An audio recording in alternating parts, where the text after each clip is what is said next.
একজন সাহাবীর নাম বলি আলী ইবনে আবি তালিব রাদিয়াল্লাহু আনহু। আপনি তার পুরো জীবনী পড়লে তাকে খুব সফট পাবেন, নিজেকে গোপনকারী পাবেন, খুব বেশি উচ্ছ্বাস প্রকাশকারী পাবলিক ফিগার, হ্যাঁ, এই যে আমরা শো অফ, নিজেকে জাহির করা, আপনি পাবেন না তাকে।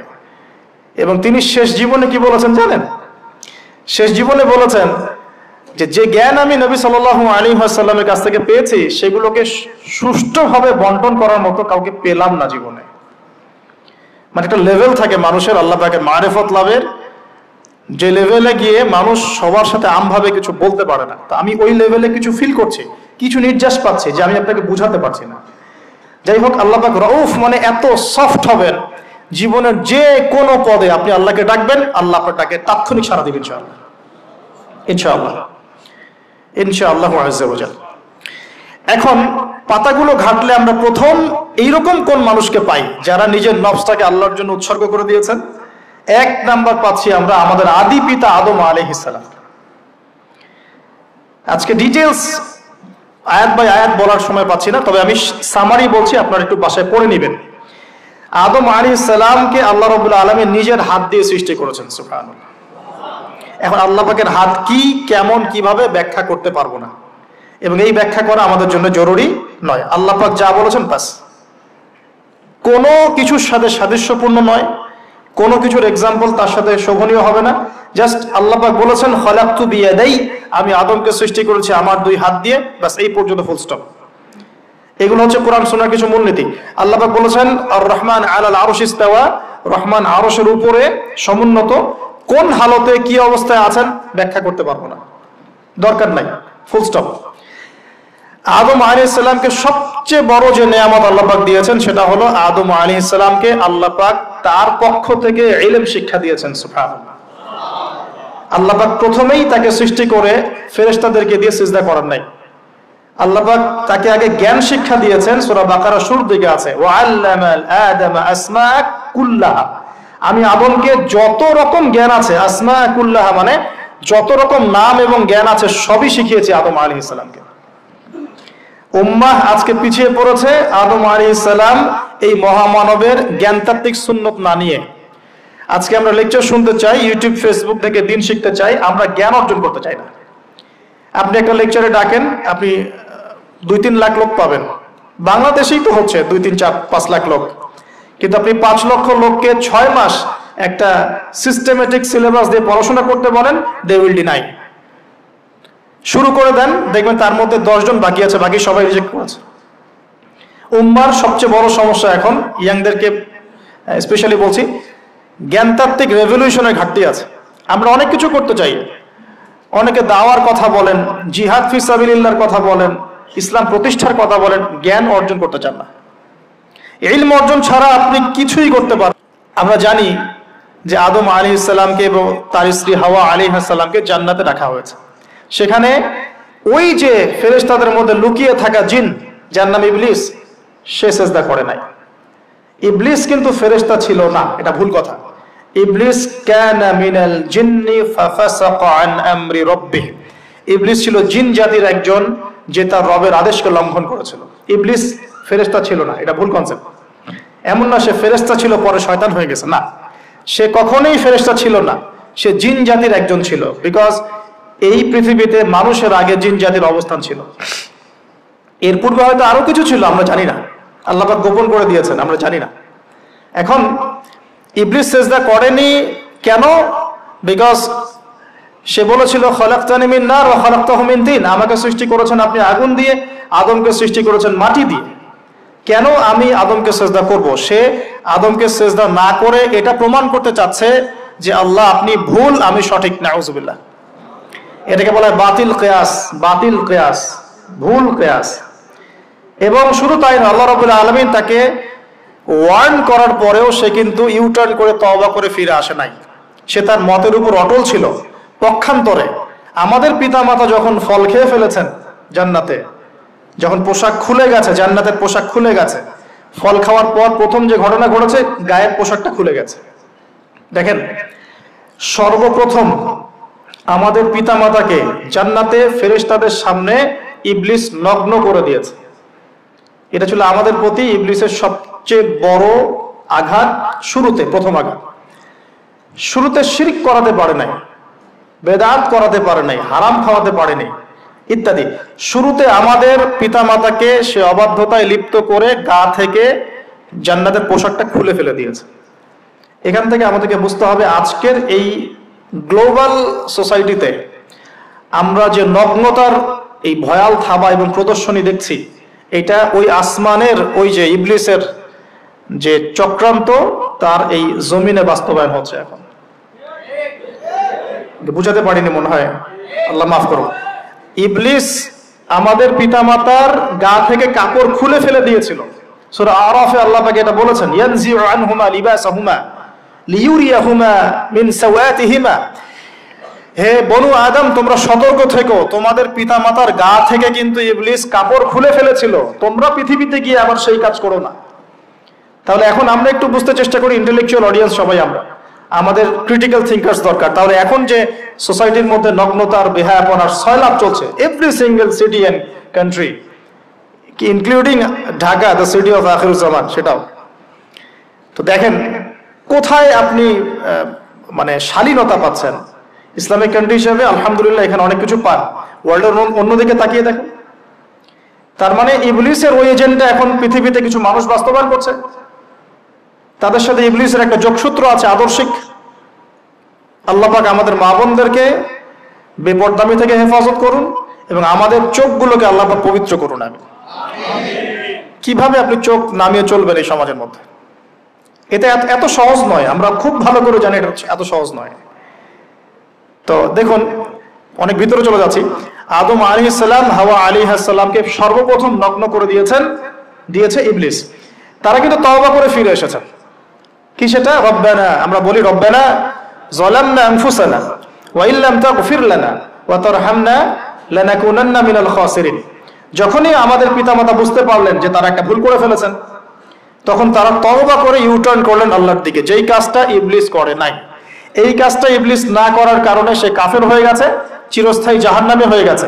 আর এই তওবা করে ফিরে আসার কারণে আমাদের পিতামাতা জান্নাতি হয়ে গেছে। আল্লাহ পাক এই কারণেই তার রাসূলের মাধ্যমে জানিয়েছেন যে প্রত্যেক আদম সন্তান, কুল্লু বনি আদম খাত্তা, প্রত্যেক বনু আদম হচ্ছে পাপী। আমরা সবাই পাপী, আমরা সবাই পাপী, পাপের তো শেষ নাই আমাদের, আল্লাহ মাফ করুক। ওয়া খায়রুল খাত্তাইন আত-তাওয়াব, যারা তওবা করে ফিরে আসে এরাই হচ্ছে শ্রেষ্ঠ পাপী।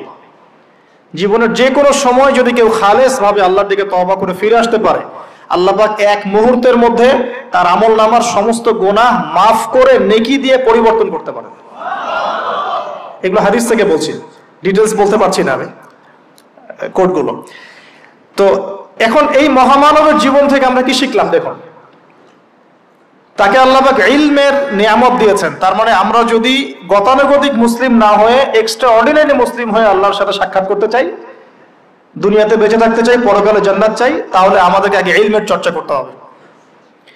এবং এই জ্ঞানের চর্চা মানে ক্লাসিক্যাল সিলেবাসে আপনাকে পড়াশোনা করতে হবে, শুধু একটা লেকচার শুনে নয়, ফেসবুক ইউটিউব দেখে তো মোটেই নয়। এখান থেকে মাঝে মাঝে কিছু নলেজ নেওয়া যায়, কিন্তু এগুলো কখনো কনস্ট্রাকটিভ নলেজ নয়। বরেণ্য ওলামায়ে কেরাম যারা থাকবেন আপনাদের বেস্ট পসিবল ওয়েতে, তাদের কাছে গিয়ে পরামর্শ করে বইপত্র পড়তে হবে। আদারওয়াইজ আপনার মেমোরি এবং জ্ঞানটা বিক্ষিপ্ত হয়ে যাবে। এখনকার ইয়াং জেনারেশনের অন্যতম সেরা প্রবলেম হচ্ছে তাদের মস্তিষ্ক বিক্ষিপ্ত, তাদের মস্তিষ্কে কনস্ট্রাকটিভ কোনো সিলেবাসের পড়াশোনা নাই। আজকে এই বই, কালকে ওই বই, কালকে আদনান ভাইয়ের লেকচার, পরশুদিন আজহারি ভাইয়ের লেকচার, তারপরের দিন আরেক ভাই, তারপর আরেক ভাই। আবার সমাজে তো এক একজন এক এক কথাও বলছে, তখন তার মাথাটা পুরো পাজলড, হ্যাঁ, ম্যাসাকার্ড। এই মাসালা এটা বলছেন, ওই মাসালা ওইটা, তার ওইটা কি হবে, ওইটা কি হবে। সলিউশন হচ্ছে ক্লাসিক্যাল ইসলামিক সিলেবাস পড়াশোনা করতে হবে। আমি খুব শর্ট করে গেলে সাবজেক্টগুলো বলে দিই আপনাদেরকে। 1 নম্বর, ফার্স্ট অফ অল কোরআনুল কারীম। কোরআনুল কারীমের মধ্যে থাকবে authentic recitation, translation, Quranic grammar এবং অ্যারাবিক ল্যাঙ্গুয়েজ, 4টা বিষয়। তারপর থাকবে হাদিস নবী সাল্লাল্লাহু আলাইহি ওয়াসাল্লাম।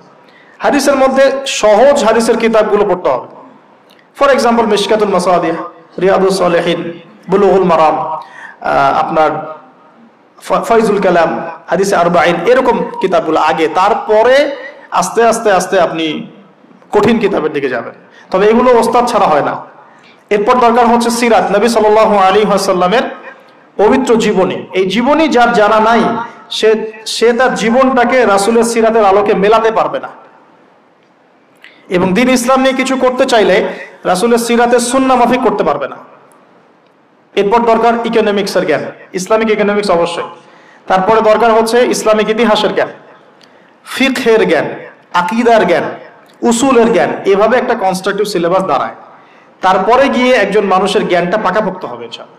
সময় লাগুক না 10 বছর, 15 বছর, 20 বছর। আমরা দোয়া করি আল্লাহর কাছে, আল্লাহ পাক আগামী পুরো 20 বছর আমাদেরকে পড়াশোনা করার তৌফিক দান করুন। পড়তে থাকবো। আমাদের বেশি কথা বলার দরকার নেই, পড়তে থাকবো, জানতে থাকবো। এখন তাহলে আমরা আজকে প্রথম একটা লেসন পেলাম, গতানুগতিক মুসলিম না হয়ে এক্সট্রা অর্ডিনারি মুসলিম হতে হলে প্রথমে এই মহামানবের জ্ঞানতাত্ত্বিক শিক্ষা নিতে হবে, ইলমের মেহনত হবে ইনশাআল্লাহ তাআলা।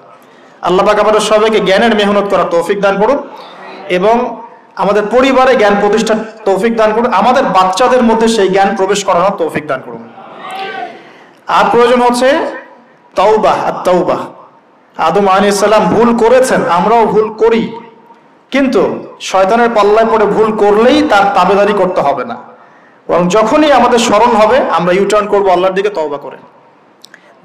দ্বিতীয় মেসেজ হচ্ছে বেশি বেশি তওবা ইস্তেগফার করব।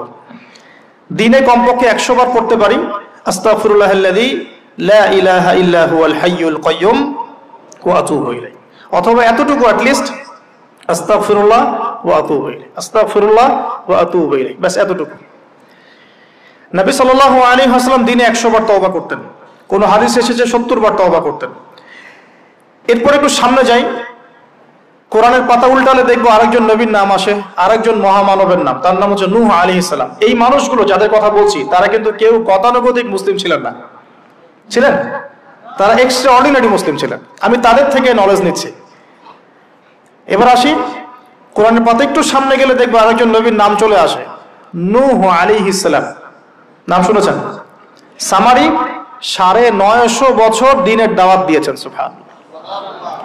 এক্সট্রা অর্ডিনারি মুসলিম হতে হলে আমাদেরকে দাওয়াতি কাজ করতে হবে, তার আগে ওই যে জ্ঞান অর্জন করতে হবে। এই দাওয়াতি কাজটা হবে মধ্যম পন্থায়, শৈথিল্যতাবাদ না, চরমপন্থা না, মধ্যমপন্থী থাকবো ইনশাআল্লাহ। এখানে অনেক সময় মধ্যমপন্থী থাকতে গিয়ে কিছু মানুষ হিকমতের দোহাই পেরে শৈথিলতাবাদী হয়ে যায়। আমি মনে বুঝতে পারি না, কিছু মানুষ মধ্যম পন্থার দাওয়াতের কথা বলেও হিকমতের দোহাই দিয়ে কখনো কখনো শৈথিল্যতাবাদী হয়ে যান। এটাও ঠিক, ওটাও ঠিক, এটাও চলে, ওটাও চলে, এদিকে চলে আসে। আবার কিছু মানুষ মধ্যম পন্থার কথা বলে অনেক সময় খুব ওভার এগ্রেসিভ পদক্ষেপে চলে যান। দুটোই উম্মার জন্য ক্ষতিকর। এই জন্যই ক্লাসিক্যাল ওলামায়ে কেরামের সাথে পরামর্শ ভিত্তিক চলাফেরা করা উচিত, তাহলে তারা ডাইরেকশন দিতে পারবেন যে কোনটা এই প্রেক্ষাপটে করা উচিত, কোনটা করা উচিত না। তো নূহ আলাইহিস সালামের জীবন থেকে আমরা শিখছি দাওয়াতের মেহনত করতে হবে। এটা আমি আজকেও শিখলাম নতুন করে। নিজের মধ্যেই মনে হলো যে আমার সামনে যে ভাই গাড়ি ড্রাইভ করছেন তাকে তো দুটো কথা বলতে পারতাম, কেন বললাম না? যে ইমামের পিছনে নামাজ পড়ে আসলাম তাকে তো দুটো কথা বলতে পারতাম, কেন বললাম না? বলতে পারতাম যে ইমাম সাহেব আপনি শুনুন, নবী সাল্লাল্লাহু আলাইহি ওয়াসাল্লাম বলেছেন দুনিয়ার সবচাইতে নিকৃষ্ট চোর হচ্ছে সে ব্যক্তি যে রুকু সেজদা ঠিক মতো আদায় করে না। চুরি করলে চোরের হাত কেটে ফেলতে হয়। যদি কেউ আমার ফোনটা চুরি করে, ইসলামিক লস কি বলছে? তার হাতটা কেটে ফেলতে হয়। আর নবীজি বলছেন সবচেয়ে নিকৃষ্ট চোর সে ব্যক্তি যে ব্যক্তি রুকু সেজদা ঠিক মতো আদায় করে না। তো আমরা এরকম দাওয়াতের অনেক ক্ষেত্র পাই। নিজেও ফিল করলাম যে না, আসলে মনে হয় আমি পরিপূর্ণ দায়ী হতে পারছি না। আমি তো যে বিমানে আসলাম তার কেবিন ক্রুদেরকে দাওয়াত দিতে পারতাম, অ্যাটলিস্ট শালীনতার একটা আয়াত শোনাতে পারতাম যে এই পোশাকগুলো মেয়েদের পরা উচিত নয়। যে পোশাকটা আপনি পরে আছেন আকাশে উঠছে, সুবহানাল্লাহ, 1 সেকেন্ডের মধ্যে প্লেন ক্র্যাশ করতে পারে। Possible not possible? 1 সেকেন্ডের মধ্যে। সেখানে আমি কিভাবে আল্লাহর জিকির বাদ দিয়ে বেহায়াপনা লিপ্ত হতে পারি? বিশ্বাস করেন, হয়তোবা আমি একটু দুর্বল মনের মানুষ কিনা জানি না, কিন্তু আমি এয়ারে উঠলে আমার সবসময় ফিকির থাকে লা ইলাহা ইল্লাল্লাহ লা হাওলা ওয়ালা কুওয়াতা ইল্লা বিল্লাহ আস্তাগফিরুল্লাহ ওয়া আতুবু ইলাইহি। মানে আমি মনে হয় যে আল্লাহ পাক ধরে রেখেছেন আমাকে, এটা ফিল করে আল্লাহ ধরে রেখেছেন বলে যেতে পারছি। ওখানে আমরা কিভাবে নগ্নতা প্রদর্শনী করতে পারি, কিভাবে করতে পারি? তো দাওয়াতের অনেক ক্ষেত্র সামনে আসে। আপনার সন্তানকে, আপনার স্ত্রীকে, আপনার প্রতিবেশীকে, ড্রাইভারকে, সবজিওয়ালাকে আমরা দাওয়াত দিতে পারি। বাট আমি মনে হচ্ছে যে আমি আসলে কথাটা বলছি বড় গলায়, আমি এখনো নিজে ওটা হতে পারি নাই। আল্লাহ পাক আমাদেরকে হওয়ার তৌফিক দান করুন।